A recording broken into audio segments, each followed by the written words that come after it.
Proyekto Helmo.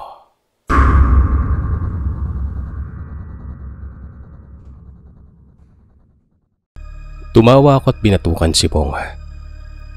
Hahalakak na sana ako sa kalokohan niya kung hindi lang ba natatarantang kinalabit ako ni Bia. Saka ko lang napansin ang matanda na nakatingin nga sa amin nun at nanlilisik ang mga mata. Natahimik kaming tatlo at naging abala sa katitingin sa labas ng kalsada. Hindi ko alam kung paano ko nga balilis ang tingin ko kasi palagi na lang talagang tumitigil ang mata ko sa matandang noon ay basta na lang tumayo at pumara. Nakakagulat lang na may kakaibang lakas pa ang kanyang mga paa para huwag matumba sa sahig ng bus habang bigla itong pumipreno. Nagdadabog itong bumaba at hindi na lumingon pa sa amin. Napalunok ako nang muling umusad ang bus.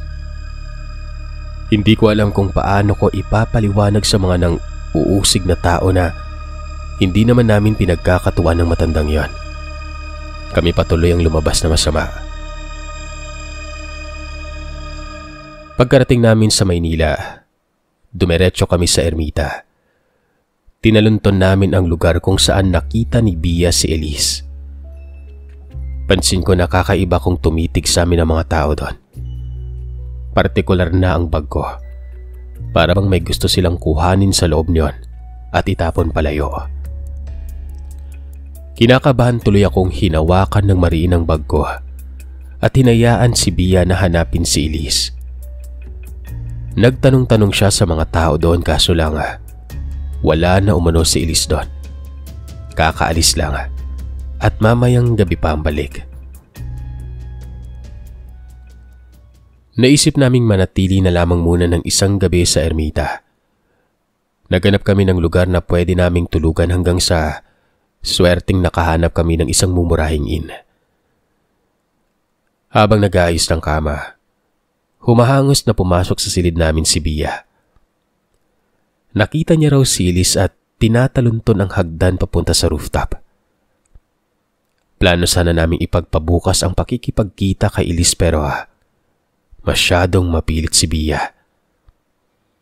Wala kaming nagawa kundi ang magpunta sa rooftop kung saan nakikita ko kung paano sinasayawan ng isang maladyosa sa gandang babae ang isang yayamaning lalaki. May hawak itong vape at sinasadyang pausukan ang mukha ng babae na parang hindi naman ito iniinda dahil abala sa pagsasayaw.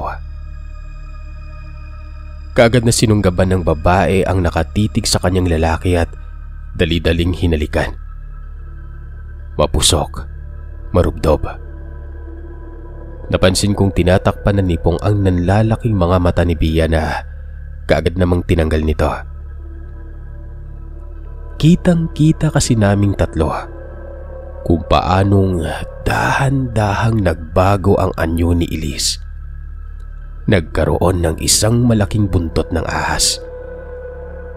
Ang kanyang mukha ay dahan-dahang nagkaroon ng kulubot at tinubuan pa siya ng matatalas na pangil. Napaatras ako dahil sa takot. Si Pong naman, minwestrahan si Bia na bumalik sa aming kwarto. Ayaw pa sana nitong umalis pero dahil mapilit kaming dalawa ni Pong, wala siyang nagawa. Total, para din naman ito sa kaligtasan niya. Tumakbo si Bia pababa ng rooftop. Samantalang kaming dalawa naman ni Pong ay naghihintay ng tamang pagkakataon para maatake ang aswang na noon ay dinidilaan ng kanyang hindi makapagsalitang biktima. Inilabas ko ang aking tansong punyal at walang ingay na lumapit sa kinaroroonan nila. Matinding nerbiyas na ang inabot ng lalaki hanggang sa magulat na lamang kami nang basta na lang sinaksak sa dibdib ng aswang ang biktima nito gamit ang kanyang matutulis na kuko. Nanlaki ang mga mata namin nang makitang kung paano masaganang bumulwak ang dugo ng kawawang lalaki sa sahig nun. Ang kanyang dibdib ay nginatngat ng babaeng aswang at pinuntiriyang kunin ang laman loob. Partikular na ang puso na noon ay tumitibok-tibok pa. Napasigaw si Pong at nauna nang sumugod nun. Dahil nabigla ang aswang, hindi siya nakapalag nang tamaan siya ng buntot paging dala ng pinsan ko. Pumalahaw ng iyak ang aswang at pinagkakawag ang kanyang buntot, kaya ang ginawa ko ay panay-iwas. Halos masira na kasi ang lahat ng bagay na nasa rooftop na siyang nagbabangga ng malaking buntot ng ahas. Nang makabawi ako ay ako naman ang umatake sa kanya. Sinikap kong hulihin ang kanyang buntot at tinusok ito gamit ang aking tansong punyal. Nakabubulahaw na sigaw ang kanyang pinakawalan. Nakaagad ko namang inulit hanggang sa makita kong pumubulwak na rin ang dugo sa kanyang buntot. Halos mapaos ang aswang sa kasisigaw at hindi na natiis na inihagis ang nauna niyang biktimang lalaki para kami naman ang kalabanin niya. Napailag ako nang tumalsik ang dugo sa aking mukha, kaya pumalandit ang pulang likido sa dingding. Nagsalitan kami ni Pong sa pag-atake sa kanya kaya nang hihina siyang napatingin sa amin. Naganyong magandang babae ang kanya mukha at tinanong kami kung ano raw ba ang kasalanan niya sa amin. Hindi ko siya sinagot at hinayaan ng ilabas ang lahat ng kanyang lakas hanggang sa isang iglap. Basta na lamang siyang lumupasay. Muli kong sinaksak ang kanyang dibdib at pawisang napabagsak sa sahig. Nanlupaypay na humandusay ang oryol at halos hirap na sa paghinga. Dali-dali naman siyang nilapitan ni Bia na nagkataong naroon din pala at hindi naman nagtago sa kwarto. Kinausap siya ni Bia, lalo na't unti-unting bumabalik ang anyo nito sa katawang tao. Malungkot na hinarap ni Elise ang aming kaibigan at hinaplos sa mukha nito. Sabi niya, hindi lahat ng aswang ay masama. Minsan, dahil sa sobrang pananakop ng diwa ng halimaw sa kanilang mga utak, ay nakakalimutan na nila ang mga tama at maling gawain. Dahil dito, nahihirapan siyang kontrolin ang kanyang sarili. Umaabot sa puntong nakakapambiktima na raw siya ng marami pero sa totoo lang ay pinagsisisihan niya mga ito. Kaya naman gumagawa siya ng paraan para makalimutan ang kanyang krimen sa pamamagitan ng pagtulong sa ibang nangangailangan kagaya ng ginawa niya kay Bia. Alam niya na hindi madali ang naging buhay nito, lalo na't sa isang tingin niya lang at siguradong alam na niyang matindi ang hirap na dinanas. Gayunpaman ay nagpapasalamat pa rin siya sa amin. Sa kabila ng ginawa naming pag-atake sa kanya, alam na niyang makakalaya na siya ng tuluyan sa pagiging isang aswang. Hindi na magagamit pa ng kasamaan ng kanyang katawan. Dahil ilang minuto na lang, tuluyan na siyang susuko. Bilin pa niya, wala raw kaming pananagutan sa kanya. Hindi niya kami huhusgahan dahil natutuwa siyang malaman na may mga tao pa palang itinakda ang sarili para maging santikwar, nakakalaban sa mga aswang. Sana lang ay matagpuan pa umano namin ang ibang gumagawa ng masasama para matigil na rin at huwag nang magpakalat pa ng lagim. May ibinulong si Elise kay Bia na hindi na namin narinig pa. Nang bumagsak ang kamay ng babae at umusok ay dali-dali kong inilayo si Bia sa kanya. Ang tansong punyal na gamit ko ay may kakaibang katas ng lemon na sadya kong ipiniga kaya lahat ng aswang na masasaksak nito ay lalagablab kalaunan. Nang mailayo ko nga si Bia, nag-apoy ang katawan ni Elise Naglagablab ito. Makalipas lamang ang ilang saglit, tuluyan na itong naging abo at hindi na makilala pa. Matamlay na nilisan namin ang nasabing lugar. Habang sakay ng bus pauwi ng Quezon, sinabi sa amin ni Bia na marami na raw koneksyon ng mga aswang sa buong mundo. Gumagawa sila ng paraan para maparami ang kanilang lahi at magasik ng lagim sa sangkatauhan. Maaga pa nang makarating kami sa Quezon. Bakas ang pag-aalala sa amin ni Auntie Sara dahil 4:00 pa lamang ng hapon ay nakaabang na ito sa may balkonahe. Nagpaalam na sa amin si Bia na noon ay pauwi naman sa kanilang bahay. Magpapahinga lamang umano sa saglit at nagsabing may bibilin sa bayan na hindi naman sinabi kung ano. Saglit niyang binati si Auntie saka siya lumiko sa pinto nilang nasa hindi kalayuan lang naman. Inilapag namin ni Pong ang aming dalang bag at nagunahan sa pagmano kay Auntie. Ewan ko ba, hindi ko maintindihan ang kahungkagang nadarama ko.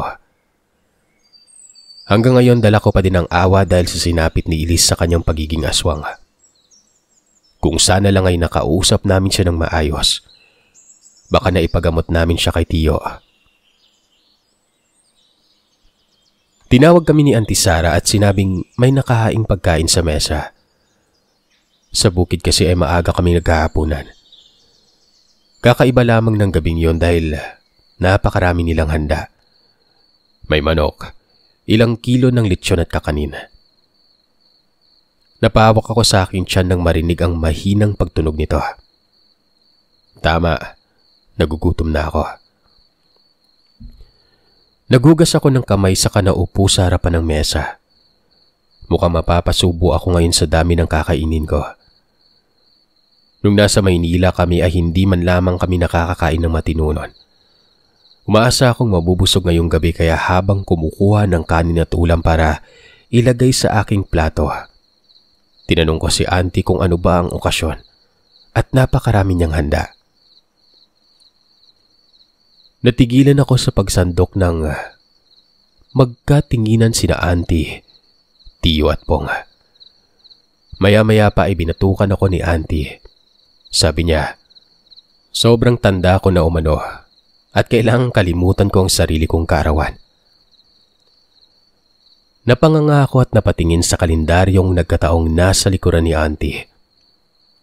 Tama nga, isa nga akong makakalimutin. Kaarawan ko ngayon pero hindi ko alam.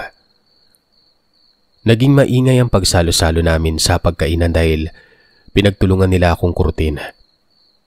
Yun daw ang regalo nila para sa birthday ko. Nakakatuwa. Idagdag pang dumating si Bia at may dala namang cake na binili daw niya sa bayan. Yun palang sinabi niyang bibili niya. Nang iabot ito sa akin ng dalaga, nagsitikhima ng 3. Ang nakakalokong mukha ni Pong. Sarap talagang batukan. Pinagsaluhan namin ang cake at nagkwentuhan sa balkonahe. Sabi ni Bia, nasaktan daw siya sa sinapit ni Elise pero wala naman daw may gusto nun. Tanggapin na lamang daw niyang kahit kailan ay hindi na mababago na aswang ang babaeng tumulong sa kanya. At nagbuwis ito ng buhay para huwag nang dumami pa ang kanilang kailangang biktimahin. Napayuko ako dahil sa aking narinig. Alam ko naman na hindi madali ang pinagdaanan ng isang aswang pero sa simula pa lang ay may dapat naman talaga siyang pagpilian. Baka lang naipit sa sitwasyon si Elise at kailangan niyang magsakripisyo kaya pinili niyang maging isang halimaw. Nagpatuloy kami sa pagkain hanggang sa maubos na namin ang cake na ito. Bilang babae ay dinampot ni Bia ang mga pinagkainan namin at dinala niya sa lamesa. Maya-maya ay bumalik siya.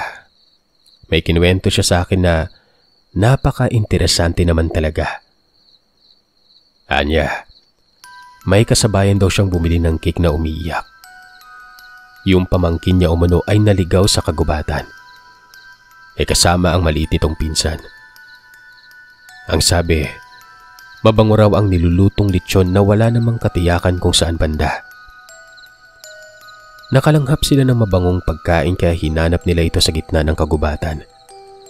Ang problema lang, nakailang ulit na sila ay wala naman silang nakikita kaya nag-alala na ang bata. Dali-dali niyang inaya ang kanyang nakakatandang pinsan na umalis na pero nagtumanggi ito. Ang sabi pa ng bata matapos lumanghap ng ilang beses ang kanyang pinsan ay basta na lamang umano itong nagkikisay at nagbago ang anyo. Naging aswang umano ito at hinabol siya kaya naman takot na takot siyang kumaripas ng takbo.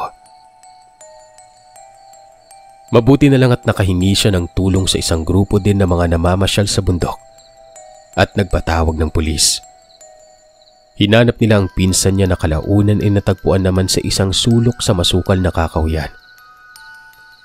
Nadatnan umano nila itong may pinatay na aso at pagkatapos ay nilantakan ang lahat ng laman loob nun. Sa tingin ko, gumagawa na naman ng hakbang ang mga sindikatong aswang para magparami. Hindi ko alam kung ilang paraan pa ba ang meron sila pero habang tumatagal, mas lalo kasing lumalala ang kanilang ginagawa. Parang hindi na magandang lumabas ng bahay sapagkat hindi na nga ligtas nun.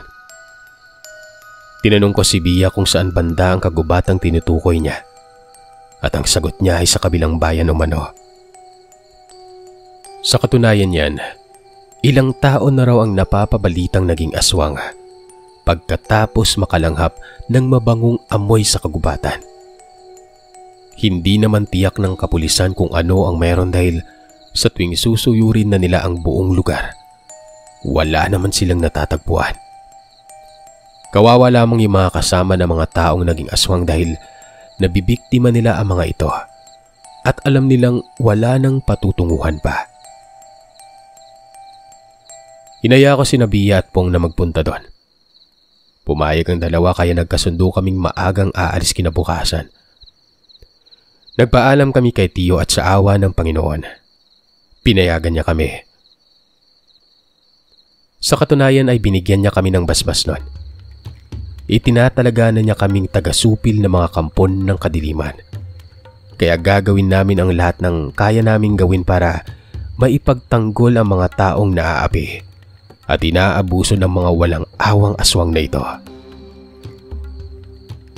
Payapa akong nakatulog ng gabing yon.